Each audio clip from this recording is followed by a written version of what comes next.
దొంగలు వెంటిలేషన్ డక్ట్లో ఒక రంధ్రం చేసి ప్రొపెన్ ట్యాంకు కలిపిన గ్యాస్ హోస్ను ఆ రంధ్రంలోకి నెట్టారు. పానిక్ రూంలో దాక్కున్న తల్లికూతురిని బయటకు పొగతో తరిమేయాలనే వారి ప్లాన్ అన్ని సిద్ధమైన తర్వాత దొంగలు గ్యాస్ ట్యాంక్ వాల్వ్ను పూర్తిగా తెరిచారు. వెంటనే పెద్ద మొత్తంలో గ్యాస్ హోస్ ద్వారా వెంటిలేషన్ డక్ట్లోకి ప్రవహించసాగింది.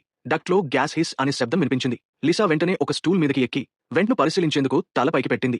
ఊహించిన విధంగా ఆమె ముఖాన్ని తాకిన గ్యాస్ ఆమెను దాదాపు ఊపిరాడకుండా చేసింది. అదృష్టవశాత్తు పానిక్ రూమ్ మూలలో ఒక చిన్న రంధ్రం ఉండటంతో వారు కొద్దిసేపు ఊపిరి పీల్చుకోగలిగారు. కానీ గదిలోకి మరింత గ్యాస్ నిండుతుండటంతో ఆ రంధ్రం ప్రభావం తగ్గిపోసాగింది. ఈ అత్యంత సంక్షోభ సమయంలో లిసా ఒక టేప్ రోల్ను కనుగొని ఊపిరాడని గ్యాస్ మధ్య పోరాడుతూ అన్ని వెంట్లను మూసేసింది. కానీ గ్యాస్ ప్రవాహం చాలా బలంగా ఉంది. ఆమె ఇప్పుడే అంటించిన టేప్ వెంటనే ఓడిపోయింది. ఇది ఇలానే కొనసాగితే 10 నిమిషాల్లోపే ఇద్దరూ ఊపిరాడక చనిపోతారు. బతకడానికి లిసాకు టూల్బాక్స్ లో వెతుకుతూనే ఉంది. ఈసారి ఆమెకు ఇగ్నైటర్ దొరికింది. వెంటనే ఆమెకు ఒక ధైర్యమైన ఆలోచన వచ్చింది. ఆమె తన కూతురికి అగ్ని నిరోధక దుప్పటిని ఇచ్చి తనను తాను కాపాడుకోమంది. తరువాత ఆమె వెంట్ వద్దకు వెళ్లి గ్రేట్ను తీసేసింది. ఆపై తాను అగ్ని నిరోధక దుప్పటిలో చుట్టుకుని జాగ్రత్తగా ఇగ్నైటర్ను డక్ట్లోకి చేయి చాచిపెట్టింది. ఇగ్నైటర్ డక్ట్ను తాకిన శబ్దం బయట ఉన్న దొంగలకు వినిపించి ఆ శబ్దం ఎక్కడి నుంచి వస్తోందో తెలుసుకునే ప్రయత్నం చేశారు.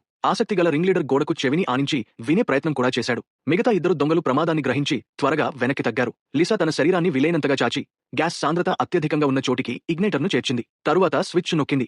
డక్ట్ క్షణాల్లోనే పేలిపోయింది. అదృష్టవశాత్తు ఆమె మరియు ఆమె కూతురు ముందే రక్షణ చర్యలు తీసుకున్నందువల్ల వారికి గాయాలు కాలేదు. అత్యంత తీవ్రంగా నష్టపోయింది గోడకు అత్యంత దగ్గరగా ఉన్న రింగ్ లీడర్. అతని సహచరులు సమయానికి మంటలను ఆర్పడంతో అతడు బతికిపోయాడు. ఇంతటితో దొంగలు పూర్తిగా అలసిపోయారు. అందరూ కొద్దిసేపు విశ్రాంతి తీసుకోవడానికి కింద అంతస్తుకు వెళ్లేందుకు సిద్ధమయ్యారు. లిసా కూడా భద్రతా మానిటర్ ద్వారా ఇవన్నీ గమనించింది. బయట ఎవరూ లేరని నిర్ధారించుకున్న తర్వాత ఆమె నిశ్శబ్దంగా పానిక్ రూమ్ తలుపు తెరిచి పోలీసులకు ఫోన్ చేయడానికి తన ఫోన్ తీసుకురావాలని బయటకు వెళ్లాలని అనుకుంది.